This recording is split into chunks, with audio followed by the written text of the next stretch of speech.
to BTR's Elite Partners podcast, where we invite our elite partners to tell us about what they're doing in technology and benefits. Hey, my name is Holly Brummett. I'm the Business Development Coordinator for BTR and the co-host of the series. And with me is my co-host, Therese. Hey, Therese. Hi, thanks, Holly. I'm Therese Tomasek, and I am the Consulting Operations and Vendor Manager for BTR. And we are just so incredibly excited to bring awareness to the market about our elite carrier and vendor partners. Yeah, our partners are solid gold and they make us shine for sure. So we're really excited to share about the things that they're doing in the space and to talk about some of the opportunities that they have coming down the line, because we really think that they are key to our employers' success. They definitely are, and I just want to add that we created these partnerships to really help employers and employees in all types of industries across the United States. As I'm sure we're all aware, HR technology and employee benefits can sometimes be overwhelming and kind of complicated, right? So here at BTR, we aim to not only simplify the experience, but also improve upon it with creative and customized solutions for employers everywhere. We're extremely proud of the Elite Partners program. And today we are extremely proud again to feature Sun Life on the podcast. And I think the key takeaway for me, at least, Holly, was connectivity, integration.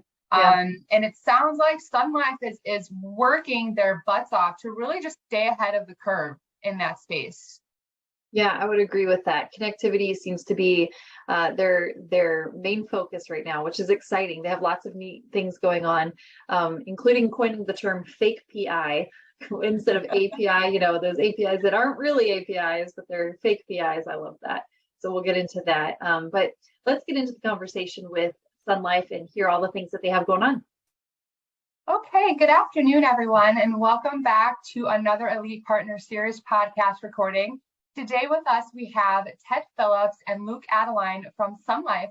Welcome, Ted and Luke. We are so happy to have you join us today. Will you please both introduce yourselves and what you do? For sure. So thanks, Therese. We're excited to be here. My name's Luke Adeline, and I am the Group Market Manager for our Southwest region for Sun Life. Spent almost 10 years at a competitor, and I've been here almost 2 years now. So it's been an exciting ride. Great. Thank you so much. Excited to be here as well. Ted Phillips. I head up a team called the Distribution Digital Center of Excellence at Sun Life, or DDCOE for short, because we're in insurance and we love acronyms, right? We're responsible for the strategy and execution of all of Sun Life's benefit technology partnerships and the connectivity around that. Like Luke, I've been in the industry for a while. I actually came on board to Sun Life via the acquisition of Maxwell Health 4 years ago, a benefits administration platform. Awesome. Well, it's great to talk with you today. Thank you for sharing a little bit more about what you do at Sun Life. One of the questions that we get over here at BTR is, what do your partners specialize in? What are they known for? What's their niche? So would you please, share a little bit about, what Sun Life's claim to fame is? Yeah, I think, and this is candidly one of the draws that pulled me away from my prior competitor that I was at for a decade. Candidly, I think we're going to the moon with connectivity and just digital innovation in general. So I think that future landscape, and I know we're going to get into this later in the podcast, but future landscape is going to be all about connectivity.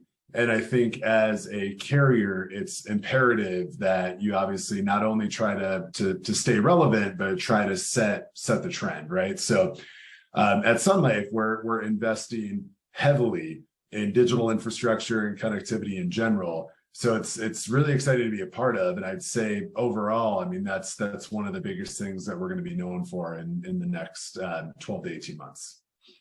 Exactly. And to add a little bit to what Luke mentioned, that's a big focus and big investment at Sun Life. And our go-to-market strategy is really to make benefits easier through this digital innovation, right? Said another way, let's take a lot of the headaches out of administering the products we have. We have a full suite of really valuable products for our members, for those employees, and we need to make sure we're leveraging technology and digital connectivity to deliver them in a way that's just easier to use, easier to understand, and really show that value and obtain that value out of those products as well. I love your focus on connectivity. Oh, sorry, Luke, go ahead. No, sorry, Holly. I was just going to say, it brings up another good point. just the sales rep profile in 2022 and beyond, right? Because the days and good, bad, and different with the pandemic, it brought changes on many levels. But the days of purely being able to be the relationship guy or girl and just sell based on those long-standing, connections with brokers, they're relatively over. And it's selling in a different way now as well, because if you aren't able to talk through connections and how we can best meet our brokers and clients where they are with their connectivity, you're going to get left behind as a rep as well. Interesting. Yeah, that's an interesting take. I think that market education is really vital for a lot of brokers as well as employers. You need to know how to connect all of your dots, right? You've got so many little things going all over. You need to be able to bring them together and make them work for your employees. So that's really cool. Can you talk a little bit more about how you're using connectivity and your broader go-to-market strategy? Yeah, so from connectivity in a broad sense, there's a lot of buckets, whether it's our customers setting up their plan, ongoing eligibility, evidence of insurability is a huge piece where, think of all the paperwork that plan administrators are trying to track down at open enrollment, let alone on an ongoing basis. Billing is another big piece with that. But more so, and again, where we're going as a nation in general, absence management. I think that's the biggest piece that we want to focus on with kind of our broad go-to-market strategy for the next, again, that 12 to 18 months. As more and more states, and selfishly being in Denver, Colorado paid family leave is rolling out. There's a half dozen other states by 2025 that are going to be implementing state mandated leaves. Being relevant as a carrier is not, again, just having a product to meet that, but also from a connections aspect, how can we best support our clients digitally, as they evolve into that paid family leave process. Yeah, and we want to look at the entire journey a client has with us, right? Starting with onboarding through that claims piece and through how we deliver those products. And so we're looking at it from that lens. And our go-to-market, right, is really based on three things. The first one is having the right teams to build out connections, to build out partnerships, and also to build out internal technologies that may support one step in that journey. The other piece is partnerships, right? We know that we have a diverse group of brokers and clients, and what we develop isn't always going to work for them, and what they have might be something we need to partner with. So we want to make sure we have that ecosystem of partnerships. And then the last thing is the connectivity, which Luke went through a host of ways that we're looking at how we better connect in with platforms. Taking all that together, looking at that full journey allows us the opportunity to say, okay, for this aspect of it, and let's take the administration, we need to make sure that we're working with platforms that our clients are on and making that process of eligibility, connectivity, plan design easier for them, right? From an onboarding standpoint, we actually just launched a tool that is a digitally enabled tool that helps onboard with Sun Life easier, right? And so we're using that combination of both internal innovation as well as external partnership and innovation with partnerships that we're developing to make sure we're looking at the lens of that entire client journey, not just saying, hey, we have APIs with X and letting our go-to-market ride on that, No, that's a good point, Ted. No, that's great. And getting back to your point of connectivity, we talk about those connectivity build outs, and being that BTR is very, vendor agnostic, we work with a lot of vendors within that benefit technology scope. Integration is obviously one of the important key factors with regards to that connection. So can you talk a little bit more about Sun Life's integration opportunities with technology? Yeah, I'll give it high level from a sales aspect, because remember, I'm the sales guy and Ted knows the potatoes of it. But you don't know everything about integrations, Luke. But when I'm in a finalist meeting, and again, I came from a giant carrier that's top 3 in the industry and has been in the business many, many years. But another draw for me to Sun Life was just our team, right? Like, Ted as the figurehead and supreme leader of our digital distribution center has literally dozens of people, that help him in all facets of the digital onboarding cycle. So whether, again, it's from the initial decision to sign that app to, when we start that build out. it's really interesting to start to see that process come into place. And again, I think just at the end of the day, it's that team of people that's going to help set us apart, because we have so many people to assist and be partners and extensions of our clients to make sure that onboarding experience is seamless.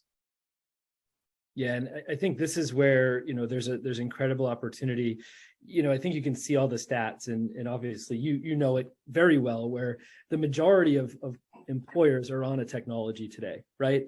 And those percentages are staggering. You're talking 98, 97%, right? We do every once in a while still get somebody on paper. And every time they come through our door, I'm like, how are you still on paper? But, it is becoming more and more, yeah, everybody's going digital.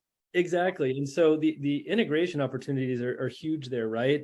And to Luke's point, we've had the opportunity to invest in teams, right? So we have individuals at Sun Life that work directly with platforms and people like yourself and companies like BTR in order to build those go-to-market relationships. How are we working together to make sure that those clients that are either on a platform without the appropriate integration and technology can see that, or certainly those that are still on paper can see the light on how easier it's going to be for them, right? We've also invested in a team which we call the Accelerator, and their whole responsibility is to work with different platforms and build out those API integrations with them, again, to make it not just easier, but faster and better for the client. But we also recognize that that's not the only place. So we also have groups that are looking at other forms of integrations that can make that process either easier, quicker, or more efficient, right? And one thing that we always look at, and the lens that we're looking at all of these decisions and all of the places we look at from a technology standpoint, is through that client lens, right? How is this going to make the life of our employer, of their members, of the brokers we all work with easier, right? It sounds simple, but that's the way that we look at it. And so when Luke's talking to any one of his counterparts or any one of the brokers that Luke works with, we're not just saying, hey, we have connections, right? We're saying, here is what that connection, here's the activity that it's going to drive and the efficiency it will drive for that, again, broker, employer, or member. And that's the lens we make pretty much every decision on integrations around. Speaking about integrations, what size clients are you seeing having success with integrations? Like, are you going real low on like 50 life groups and stuff? Like, what sizes are you working with? Yeah, and I think that's very, very broad, Holly, right? Like we have connections. Think about like ADP Workforce Now, as they start to transfer all their legacy clients. I mean, ADP is a force in the market, right? Having an API on a 50, 75 life group, is it, necessary? Probably not, but is it cool and flashy from a sales aspect? Yeah, so we have groups in that 50 to 100 space, especially on that ADP platform. But your, Ultimate Kronos group with UKG and Workday, due to the investments that clients are spending to, in those platforms, usually you're seeing that 250, 3, 4, probably 500 lives and up, with, again, the exception of your ease, your navigators, sure, and your ADP Workforce Now that are maybe going to be below 100. Yeah, it's a great point. I think as we start to make or have made and continue to make decisions on what integrations, what connectivity we invest in, the group size and the platform become very important, right? Because, to Luke's point, a larger group on a Workday, for example, may need different types of integrations. You may be more focused on absence, or they may have more incidents of EOI, and you want to invest there, right? But then as you look at some of the small to mid-sized platforms, that plan design and getting that over more efficiently, because that's going to be moving quickly, might be a better investment. And so we're taking a look at it from that lens. And again, as I mentioned before, it's all relative to what's going to help the client who's working with that system make their job easier, make it more efficient, and support that, right? And so we're taking into account all of those different things as we make these decisions on where to invest. We don't have to do a whole suite of API with every platform necessarily, right? We need to really hone in on what's going to be the best value for those clients as they're interacting with it. Yeah, I think that's a really good point. It's been brought up a couple of times on how the employee is kind of driving those changes in the technology space from an employer perspective. So as Sun Life, looks at, where they want to invest their time and money, where do they want to maybe add on to or shift focus, and like look towards the future with those trends and in technology changing within that scope of employee benefits. Can you share a little bit with us about Sun Life's future roadmap in that whole process? Yeah, I think, a majority of our claim systems and those pieces of our roadmap, thankfully, have already been tackled. So some big things there when we moved a few years ago to a new internal claim system, employees are able to capture medical information certs, via their smartphone, upload pictures to, their dedicated claims analyst and being able to tackle that piece of it, right? I think future roadmap is, we now have an in-house absence product. So that's, been very exciting for us. And again, back to that connectivity. And if we're going to meet the market where they need us to be with, API connections and everything else, frankly, literally under the sun, right? We have to be able to have all of that under one umbrella and manage that all in house. So I think roadmap wise, from a products perspective, we've met the mark where we've needed to get to start now focusing on that technology roadmap. And I keep saying that 12 to 18 months timeline, but to really have fully functioning APIs built out with all of the biggest vendors in the industry. I'll just add that the way that we're looking at this, if you look at what's happened in our industry over the last 5-10 years, right? It's, as we all know, it's gotten much more complicated.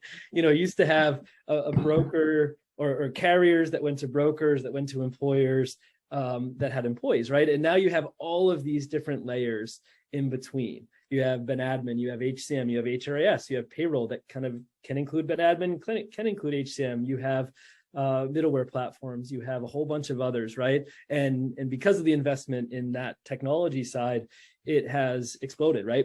And so from our perspective on a roadmap, right, we have a number of platforms that we've been working with for a while and are in development, and we're constantly surveying the market to say, okay, what's that next layer that we need to invest in? What's that next platform? And what does it look like for our clients?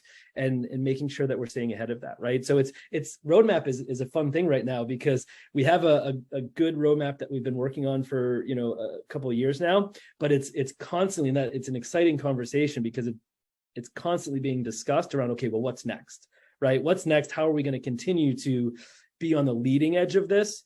And find opportunities, frankly, that maybe others haven't found yet, right? And we're hoping to do a few things like that here over the next 12 to 18 months as well. Yeah, what's next? That's always a good question. What's next? What's next? And one of the things that we've been really pulling out in this series, the Elite Partner Series, is we always want to give our partners a platform to talk about what's big and exciting. What's next for you guys? So what's big and exciting for Sun Life right now? I mean, honestly, like everything, I know we've been talking about it for the last half hour, but, Ted and I can nerd out all day about our API connections and just where we're going with the benefits landscape in general. And I think that's the most exciting part. Like we have very audacious goals, as a company, whether it's sales figures or, technology resources and people growth, anything in between, right? So I think that just the excitement around our connections and being, a leader and, trendsetter in that scenario versus a follower is exciting to be a part of. I mean, everybody's trying to scramble to put together these connections that take, quite literally years to build, and being at the forefront of that has been really, really exciting. Yeah, I agree. And a comment on that nerding out, Luke and I were, no lie, texting at like 8:00 Eastern last night about EOI API and positioning how we're going to go sell a case, right? It's not a lie. It's not a lie. I have proof. But like that to me is the exciting part, right? Like individuals like Luke in our distribution organization, and the number of individuals that are seeing the value and not just looking at it, price and insurance product, but really that client experience and what we're building for technology, right?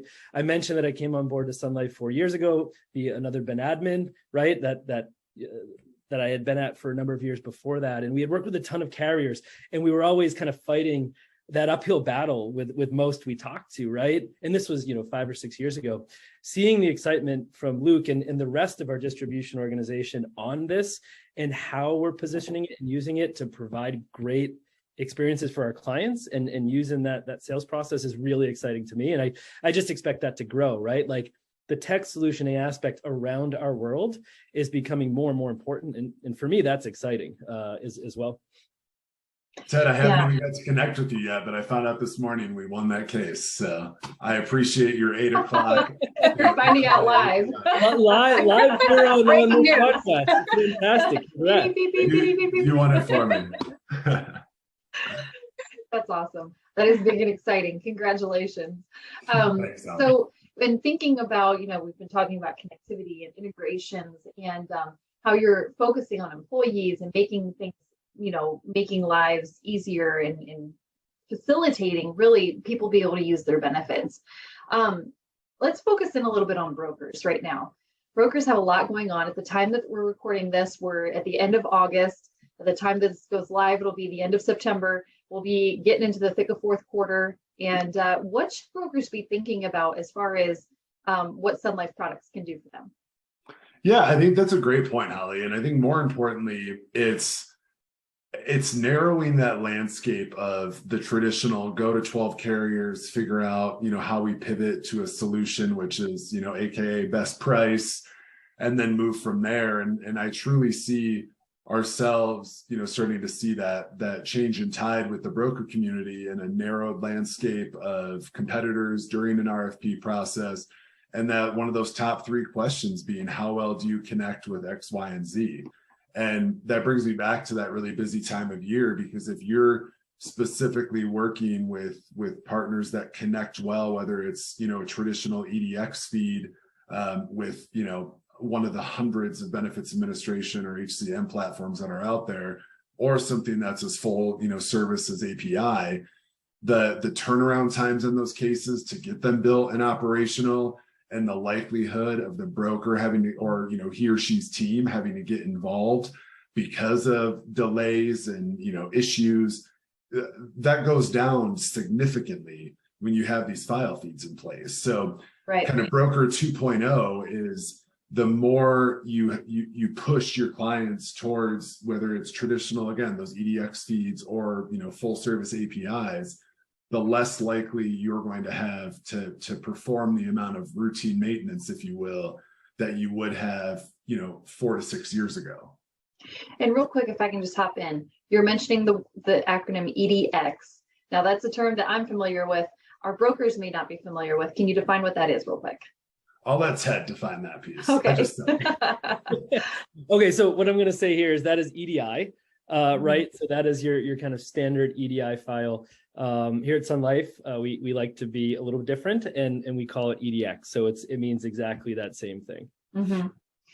Great, thanks for. And did you have anything else to add as far as what brokers should be focusing on? No, I would say that, I would just echo what Luke mentioned. But one thing, that we're uncovering as we get into discussions with brokers, right, is that not everything is built the same, right? Not every API is built the same. Not every EDI, EDX is built the same. Not every SSO, not every connection, right? And so this is a little cliche, but I'd say be curious with a lot of these things, right? Don't take one solution to be exactly the same as the other. And because what we're finding, and Luke and team have done a great job of, is once you start to ask those next questions, once you start to ask and explore a little bit more, we're really getting to the crux of what that solution is. And in some cases, like a lot of what we've built, it really solves the problem at hand for the client. And in some cases, it's a little smoke and mirrors, right? And I coined the term fake PI because we do see that out there. And so I have a trademark, so no one else can use it, but but be curious in that, right? Because you as a steward for clients, and we as the individuals that are bringing that experience for clients, want to make sure that we're providing what they need and what's going to be valuable to them. Not just try to make a sale, right? So we're very thoughtful about our approach there. We're very thoughtful about how we bring these to market and how we explain them. And Luke knows that as we start to explore that, we found a lot of differences out there, right? Awesome. Well, when we talk, I'm going to put you on the spot now. So, on the subject of being, curious and, wanting to explore different areas, just within the space that, we work in benefits and tech. What do you think the future holds for group benefits and technology?